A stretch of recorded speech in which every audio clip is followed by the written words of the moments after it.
जब अकेले पड़ जाएं और कोई साथ न दे, ये जीवन का एक बहुत ही गहरा और भावुक अनुभव होता है।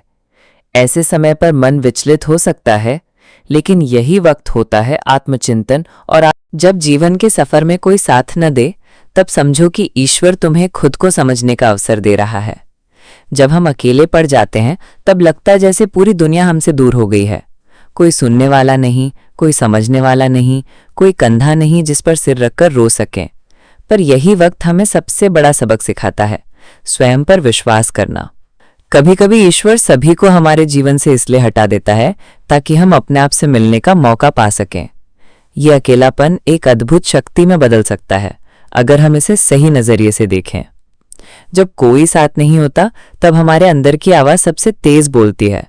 उसी आवाज में हमारे जवाब छुपे होते हैं।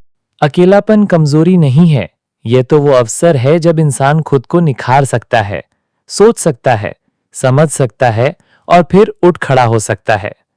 अकेलापन सजा नहीं, अवसर है खुद को जानने का, खुद को पाने का। जो लोग साथ छोड़ देते हैं वे आपकी जरूरत नहीं थे, और जो सच में आपके हैं वो कभी साथ नहीं छोड़ेंगे। इसीलिए अपने दर्द को ताकत बनाइए और अपने आंसुओं को रास्ता दिखाइए। जब कोई साथ न दे तो याद रखना, भगवान हमेशा साथ होता है और सबसे अच्छा साथ होता है खुद का। आज मैं आपसे एक ऐसे पल के बारे में बात करना चाहता हूं जब हम जिंदगी की भीड़ में भी अकेले हो जाते हैं। वो पल जब कोई साथ नहीं देता, जब अपनों की आवाजें भी खामोश हो जाती हैं और जब दिल सवाल करता है, क्या मैं ही गलत था? पर सच यह है दोस्तों, जब सब साथ छोड़ देते हैं तो ईश्वर हमें अपने साथ बैठाता है। जब कोई नहीं सुनता तो हमारी आत्मा हमसे बात करती है, और जब कोई नहीं चलता साथ, तब हम अपने पैरों पर खड़ा होना सीखते हैं। अकेलापन डरावना नहीं है, अकेलापन निर्माण करता है। यह समय होता है आत्मनिर्माण का, आत्मविश्लेषण का। लोग साथ क्यों नहीं हैं? शायद वो हमारे सफर के हिस्से नहीं थे। जो लोग मुश्किल वक्त में साथ नहीं देते, वो हमारे अच्छे वक्त के हकदार भी नहीं हैं। याद रखो मित्रों, जब तुम अकेले पड़ जाते हो तो तुम वही इंसान बनते हो जो दूसरों का सहारा बनता है। महात्मा बुद्ध भी अकेले निकले थे सत्य की तलाश में। स्वामी विवेकानंद भी अकेले ही शिकागो में बोले थे। डॉक्टर एपीजे अब्दुल कलाम भी संघर्षों से लड़ते हुए आगे बढ़े थे।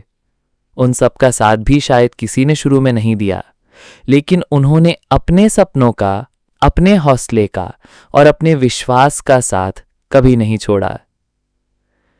साथ छूट जाए तो घबराओ मत, अकेले चलने वाले ही इतिहास बनाते हैं।